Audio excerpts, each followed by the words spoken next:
Muy buenas noches, amigos de Millennium Radio, bienvenidos una vez más a este espacio a las 9 de la noche. Esta noche vamos a estar con nuestro querido amigo Ricardo, tratando el tema de transformando mi realidad. Recuerden que como siempre los acompañamos Daniela Ochoa en el máster y quien les habla, David Granda desde la ciudad de Medellín. Recuerden nuestra línea Millennium, el 320-718-3928 para que participen con nosotros, hagan preguntas.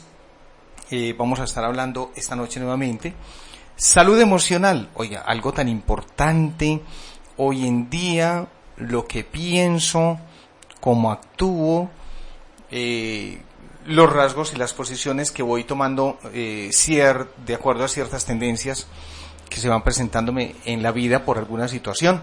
Y bueno, qué más que nuestro querido amigo Ricardo para que nos amplíe mucho más sobre este concepto. Ricardo, buenas noches, bienvenido a Millennium Radio.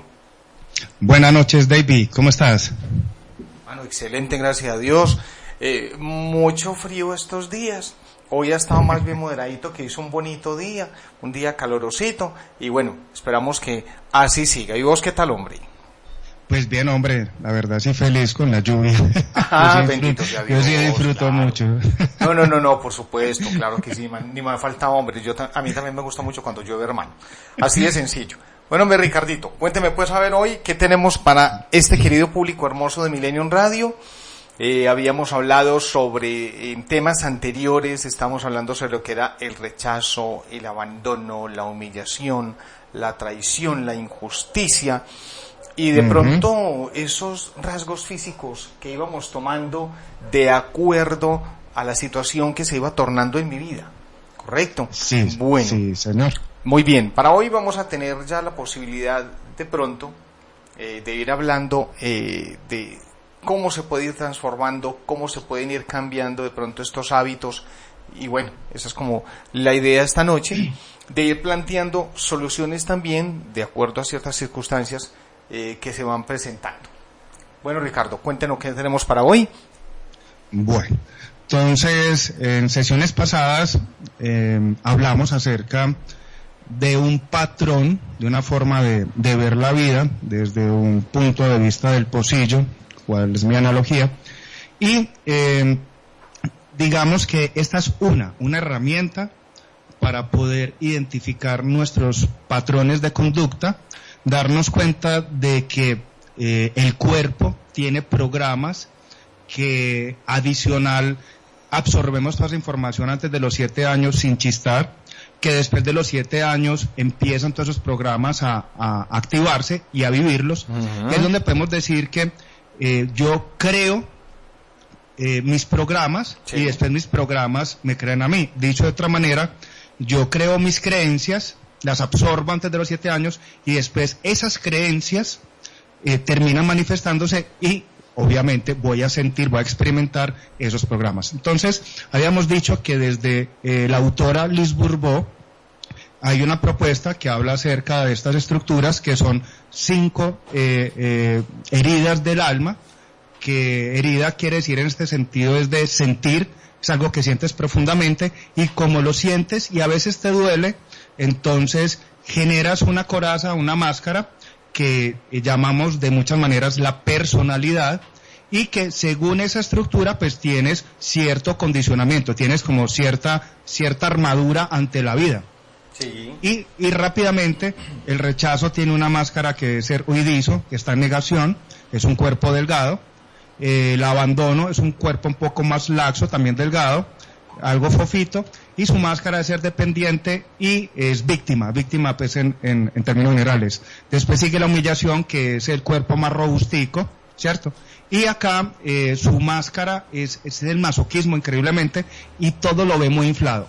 Seguimos con la tradición que son los del cuerpo muy esbelto, muy acuerpados, en la mujer una cintura ancha, y estas estructuras tienden a tender por el control, dado que son muy inseguros, desconfiados. Y la injusticia te hace ver el mundo con frialdad y a veces te vuelves muy rígido ante eso. Entonces mira que son posiciones ante la vida. Entonces, en conclusión, estas estructuras físicas, que obviamente estamos viendo un cuerpo, tienen asociados ciertos comportamientos. Lo que quiero decir con esto es, ojo, eso es del cuerpo, es lo aprendido, es la forma de sobrevivir en este mundo y es lo que llamamos personalidad, pero debemos distinguir la personalidad del verdadero yo. Entonces, ahí es donde estas herramientas nos ayudan a distinguir y obviamente después de entenderlas, de limarlas, de tener un proceso de liberación y perdón, pues vamos a poder irnos transformando. La mejor herramienta para poder llegar a esta información es la autoobservación. Y esta es una de las tantas herramientas, uno de los tantos puntos. Bueno, tenemos una pregunta por acá que nos hacen ya. Y nos preguntan, ¿qué rasgos o qué tendencias puede tener una persona que viva en la soledad? Bueno, esa es nuestra sensibilidad, por decirlo así, nuestra herida de abandono. Recordando un poquito de sus rasgos, hay que recordar que el mayor miedo que tiene esta estructura es precisamente la soledad. Y adivina qué, profecía autocumplida. Terminamos viviendo en soledad. Luego porque yo tengo esa estructura precisamente. La conozco bastante bien. Sí. Y nos ponen ese reto, se nos pone ahí, pues digamos, se nos pone, fuimos nosotros mismos de muchas maneras, pero necesitamos experimentar esa soledad. ¿Para qué? Para poder sentirnos independientes. ¿Por qué? Porque es que la coraza que tenemos, esa armadura, se llama dependencia. Y lo que siempre buscamos es el otro lado de la cuerda, ser independientes. Y para poder lograr eso tenemos que atravesar la soledad. Entonces, esta persona de muchas maneras en esa soledad se va a sentir víctima, necesita un poquito de apoyo, soporte, a veces no puede decidir por sí mismo las cosas, sino que necesita el consejo de otro, pero adivina que cuando el otro ya le está diciendo lo que piensa, automáticamente, ya sé qué hacer. Entonces a veces como que necesitamos ese angelito o ese diablito al lado que nos diga, y digo, no, yo ya, como para estar seguros. Entonces, bueno, digamos que la soledad hace parte de ese mecanismo para poder sentir, experimentar estos programas, por decirlo así, poderlos entender y ahí sí, ya una vez experimentados los podemos liberar, si queremos. Bueno, muy bien, excelente. Bueno, hombre, Ricardo, claro, resulta que hoy en día, hombre, hay una serie de tendencias a una cantidad de cosas. Por ejemplo, digamos, otra situación bien complicada que se presenta, de pronto también me habían hecho ya la pregunta, era la de ¿qué pasa cuando una persona no acepta o no admite la pérdida de algo? Esa pérdida de algo puede ser o algo material, o puede ser también la pérdida de un objeto, la pérdida de una casa, por ejemplo, porque la tenía hipotecada y obviamente pues se perdió porque no alcanzó a pagar, bueno, en fin, tantas cosas que puede presentarse. ¿Qué pasa cuando yo realmente no acepto ese tipo de situaciones? Estamos hablando de un caso específico. Hay una persona, un cuerpo. No. Simple y llanamente en son de pregunta. General. Pues bueno, hablemoslo muy, muy general. En este caso, las situaciones que se me presentan son ya preestablecidas, son profecías autocumplidas, como te decía, de muchas maneras. Cuando somos niños, antes de los 7 años, absorbemos toda la información. Sí. Y digamos que tendemos en ese aprendizaje a tomar elementos emocionales, conductuales, casos que pasaron. Digamos que en este caso la persona está perdiendo su casa.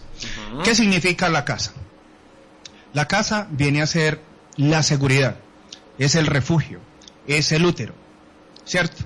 Entonces, de muchas maneras podríamos decir que el hecho de estar perdiendo la casa en este momento es una manifestación de algo aprendido cuando era niño acerca de lo que es esa seguridad, lo que es esa protección. Entonces, suponiendo, Sí. Esa falta de protección la pudo sentir o con la madre o con el padre, no sabemos. Pero si fuera entonces con el padre es el proveedor, es el lado derecho, es digamos el que posibilita esa supervivencia desde ese punto de vista de conseguir las cosas. Sin embargo, no podemos confundir conseguir las cosas materiales con que eso me da seguridad, porque realmente la seguridad que yo sentí la primera vez, que estas son preguntas de descodificación, ¿cuándo fue la primera vez que sentiste gripa? ¿Cuándo fue la primera vez que sentiste ese espasmo? ¿Cuándo fue la primera vez que en este caso te sentiste seguro? Sí. ¿En el útero?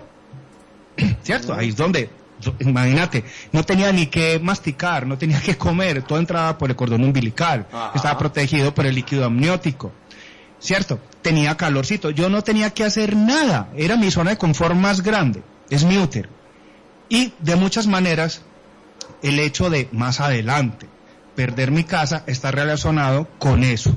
Entonces, lo que me sugeriría aquí es que hay un asunto con la madre acerca de sentirse inseguro, ¿cierto? De haberse sentido rechazado. Desde ahí diría que esta persona nació, no sé, pues el cuerpo, pero digamos que lo más probable, según esta información, es que tenga una herida de rechazo, esta persona es delgada, de muchas maneras se activa entre el cero y el primer año de vida, pero con una sensación de no tener derecho a existir. Entonces, conjeturando, te podría decir que esta persona, de muchas maneras, replica en su vida esa sensación de sentirse inseguro porque se siente rechazado y pierde su útero. Entonces, mira, pierde la casa. Ok, muy bien, perfecto. Bueno, por acá tenemos entonces, vamos a tratar de hablar en esta noche, cómo es posible cambiar los síntomas o las situaciones que han dejado o han marcado las heridas en cierto modo. Bueno, como te decía, lo primero es la autoobservación, es conectar con esa información, es decir, conocerme, y cuando me conozco pues voy a ver muchas cositas que tal vez no me gustan, muchas de esas no son mías, como te digo, son adquiridas o en mi gestación, en el embarazo de mamá, o las aprendí, ¿cierto? Entonces, digamos que una vez me doy ese totazo, empiezo a aceptarme. Cuando me empiezo a aceptar, quiere decir que ya estoy conciliando los dos extremos, estoy haciéndole un circulito a la cuerda, ¿cierto? Ya no es un palito, ya no es una tirita, ya es un círculo, ¿cierto? Primer paso para trascender, para fluir, y ahí viene la etapa de perdón. Primero me acepto, veo lo que es, sí, pero me perdono. Cuando me perdono o perdono la situación, porque como te digo, el programa está en mí, pero lo voy a activar y lo voy a manifestar con otros, ¿cierto? Y voy a necesitar a otro para poderme sentir víctima. Necesito un victimario, voy y lo busco, mi inconsciente voy y lo busca, dije, con este fue, tiene su totazo, el que sea. Y pues yo creo que realmente el otro me está haciendo daño. Bueno, cuando hago todo este proceso, me doy cuenta que ese fue simplemente un mecanismo y ahí entra el autoperdón, ¿cierto? Sí. Entonces, hay varias fases. Mira que estoy hablando de una especie de reconocimiento para llegar a algo. Entonces, lo podemos hablar en etapas, digamos que son las etapas del perdón verdadero. Entonces, vamos a hablarlo en 7 etapas. Digamos que son las etapas que incluyen a otras personas. Pero si solamente es tuya, tu herida, como en el caso de la herida de humillación, que tiene que ver contigo nomás, solamente utilizaríamos 4. Entonces, atento. Entonces, empecemos. La primera etapa, identificar tus emociones. En esas andamos, ¿cierto? Sí. Y no solamente es una, generalmente me doy cuenta que son carambolas, son tres emociones. Mejor dicho, te voy a contar, voy a hacer una analogía aquí. Sí. Esta es una analogía del doctor Jairo Villegas, en su libro Éxito sí, pero felicidad también. Un neurocientífico muy bueno aquí en Colombia. Entonces, él la cuenta así. Entonces, imagínate que hay un señor que acaba de salir con su quincena. El señor ya tiene 50, 60 años. ¿Listo? los ojos de la sociedad hacia él dirán, así un tipo trabajador, pues va para su casa, va con su platica, lo más seguro es que va a comprar comida, va a hacer cositas, bueno, algo bueno, pensamos cosas desde el lado correcto, listo. Y llega un ladrón, y el ladrón llega con su arma a atracar al señor. Pare la película, ¿qué estamos viendo ahí? Entonces estamos viendo al señor que trabajó con su salario, digamos que ese es el bueno, ¿cierto? Aunque no sabemos pues realmente cómo será en casa. Y está el señor, el ladrón, que digamos que es el malo, y el malo le va a quitar al otro las cosas. Entonces tenemos víctima y victimario, ¿sí o no? Sí. Listo. Digamos que eso es lo evidente, eso es lo que vemos, y empezamos a criticar y empezamos a juzgar y a decir ese ladrón, vea hijo de madre, vea este tatán, ¿cierto? Vea cómo es de malo, qué injusticia, otra herida, ¿cierto? Y el otro es una víctima, ay pobrecito, listo. Pero resulta que hay un tercero, como te decía ahorita, la carambola. Y resulta que hay detrás de una caneca grandota, hay un niño chiquito. Y está viendo a su papá. ¿Cuál es su papá? ¿Cuál crees tú que es el papá ahí? ¿Cuál de los dos era? El ladrón. El ladrón, imagínate. Ahora pongámonos en los zapatos del niño. ¿Él cómo está viendo la situación? Es un niño. ¿Mi papá está trabajando o qué? Sí, sí, mi papá está trabajando y va a decir, hoy sí voy a comer. Entonces, mira las emociones, mira el contraste, son tres diferentes. Y la motivación del ladrón es para darle comida a su hijo. Pero nosotros criticamos desde afuera, no alcanzamos a ver el sentimiento que está al fondo de. Lo único que decimos, tipo malo, ladrón, merece la muerte. Si lo ponemos en todo ese contexto y ahora nos paramos, ahora tú eres el ladrón, fue madre en vale. ¿Qué hago? ¿Cierto? ¿Qué estás sintiendo? Y entonces, esa es la jugada precisamente del universo, de esta matriz, cómo se manifiesta, y cada uno tiene un papel, tiene un rol, que sin el otro no podría existir. Y sin eso que está sucediendo ahí, no me podría transformar. Porque entonces, llevémoslo más allá. Entonces el señor que trabajó, pues le va a tocar trabajar más, o va a llegar sin plata, ay pobrecito, llega a la casa, hasta de pronto lo van a contemplar un ratico, ya es víctima, y va a querer todo lo que es una víctima, el caldito de pollo, venga consiéntame, pobrecito usted, si el otro tan malo y todo eso, pero logró algo positivo de eso. El ladrón va a poder alimentar a su hijo, y el hijo va a poder, sobrevivir, ¿cierto? Entonces bueno, ahí está. Entonces, identifiquemos las emociones de cada uno. Tomar conciencia de la acusación que te haces a ti mismo, ¿cierto? O que le haces a otro, como en este caso, y de lo que ésta te hace sentir. Entonces solamente nos vamos a quedar en lo que me hizo sentir. Ya la literalidad de los hechos, el fue que es que por esto, que es que el otro, dejemos eso a un ladito. Quedémonos solamente con la emoción. Como te digo, se necesitan dos extremos, víctima y victimario. Y yo como víctima necesito un victimario. Seas vos, sea el de la esquina, sea el de China, sea la conchinchina. Sí, listo, para hacerme sentir eso. Listo. La etapa número 2. Asume tu responsabilidad. Listo. Ser responsable es reconocer que siempre tienes la opción de reaccionar con amor o con miedo. Los dos extremos de la cuerda. Entonces mira, cuando hablo de la cuerda, recuerden que es como la ley de la polaridad. Que son idénticos en naturaleza, pero diferentes en grado. En este caso, yo puedo reaccionar con mucho amor, mucho miedo, poco miedo, ante la misma situación. Ahora, ¿de qué tienes miedo? Aquí es donde entra la carambola. Date cuenta también de que tienes miedo de que te acusen de tener miedo. Y como no me van a acusar de tener miedo, entonces ¿qué saco? Una máscara, ¡pum! Y ahí es donde no me conecto. Entonces, lo primero es baje la guardia, quite la máscara. ¿Cuál es la máscara? Lo que hablamos ahorita de las heridas. En este caso, de este patrón propuesto por Liz Bourbeau, como te digo, hay muchas otras que vamos a ver. Y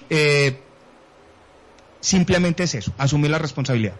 La tercera etapa tiene que ver con lo que hemos hablado. Acepta al otro y suéltate. ¿Cómo voy a aceptar al otro y soltarme y relajarme ya? Pues sí. Primero hay que ponerse en su lugar y sentir sus intenciones, como hicimos ahorita con la analogía del ladrón. Mira que cada uno tiene su razón, tiene su verdad. Ahora, acepta la idea de que la otra persona se acusa y te acusa probablemente la misma cosa que tú. Lo que hablamos, víctima y victimario.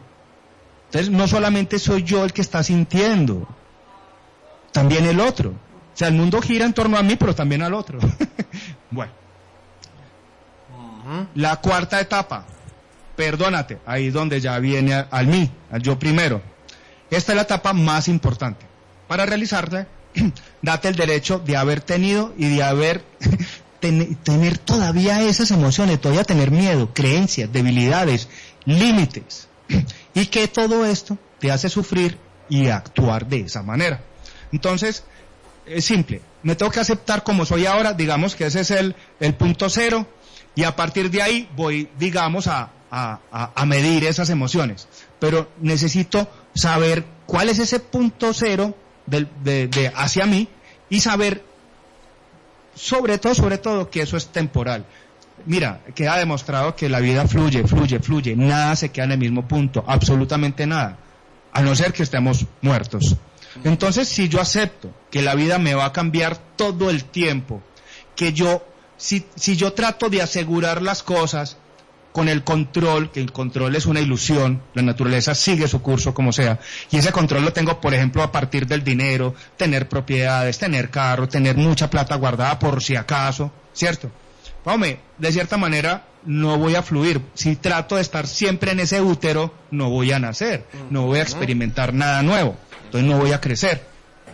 Bueno, la quinta etapa es tener el deseo de expresar perdón. Bueno, ya me perdoné a mí, y ahora ese es hacia adentro, y como es adentro es afuera. Ajá, para que haya correspondencia y pueda funcionar, se hace yin yang. Y ahí donde viene otra vez, vuelve y sale la máscara, sale otra vez esa armadura. Porque es que mira, el asunto es este. Imagínate con la persona adecuada, ¿cierto? Con la persona a la que le vas a pedir perdón. Sí. La que tuviste el rollo, ¿cierto? Y pedirle perdón por haberla juzgado, criticado, condenado. Cuando yo haga eso y le comparta la experiencia de cómo me sentí, ¿cierto? Y cómo esa persona también posiblemente me lo diga, pues se va a suscitar un sentimiento de liberación. Y luego de esa liberación, inmediatamente vas a ver las comisuras de la boca subir, los pliegues de los ojos, se va a notar esa alegría en tu cuerpo. Puede que inclusive tú no reacciones de una, pero tu cuerpo se va a sentir de una relajado y va a expresar cierta alegría. No digo pues que a carcajadas, pero se va a sentir la distensión en el rostro. Porque es que mira, cada vez que estamos ante una situación tensa, ¿qué hacemos? Nos tensionamos, el cuerpo ¡pum!, se pone tenso. Y nuestros pensamientos, ¿cómo son? Generalmente están alineados con lo mismo, también son tensos. Entonces, bueno, aquí queda solamente 2 pasos, va a nombrar el sexto, y vamos a ver cómo concluye. Bueno, dice el sexto, ver la persona en cuestión. Cuando pasa esto, vas a sentirte, como te digo, con lo mismo que el anterior punto, ¿cierto? Pero el asunto es este, no le vas a mencionar que le perdonaste, porque pierdes perdón, pero lo vas a hacer solamente, pierdes poder, perdón, por decirlo así, en ti mismo, pero solamente lo vas a manifestar solo si esa persona te lo pregunta. Entonces, el asunto es, mira, el perdón va por dentro, sí se exterioriza, pero al final se manifiesta. Hay casos en los que definitivamente pedir perdón te deja peor porque sabemos que esa persona va a reaccionar fuerte. Entonces, pasemos a las 7. Si eso es difícil con esa persona, si vemos que definitivamente no, y se vuelve complicado inclusive, como te decía, mencionarle a esa persona si la perdió o no, pues entonces vamos a recurrir a lo que es el enlace. Vamos a buscar una persona que tenga el mismo poder sobre ti. Digamos esto, vamos a hacer lo que va a ser el perdón con el papá, ¿cierto? En este caso voy a buscar una persona que tenga la misma autoridad. ¿Cuál va a ser? Un abuelo, un maestro, el jefe. Bueno, el jefe no es como tan buena idea, ¿cierto? Pero personas que tengan ese poder. Y de esa manera vas a expresarle, ¿cierto? Como si estuvieras actuando, un actor ahí, vas a expresarlo y el cuerpo, como es literal, el inconsciente es literal, lo va a asumir. Y el hecho de tú haberlo expresado con tu voz, ¿cierto? De manifestarlo con tu cuerpo, al moverte, ya, suficiente. Entonces puedes hacer ese perdón, como te digo, con un cordón. Bueno, señor, bueno, vea, como llegamos a la primera pausa, sí. Después de esto, ojo pues, van a escuchar una canción bien interesante de un gran artista de mi admiración, como lo fue Richie Ray Bobby Cruz. Y en esta parte que vamos a hablar de emoción, me surgen ciertas preguntas precisamente muy alusivas a lo que dice esta canción. Vamos a este comercial y ya regresamos.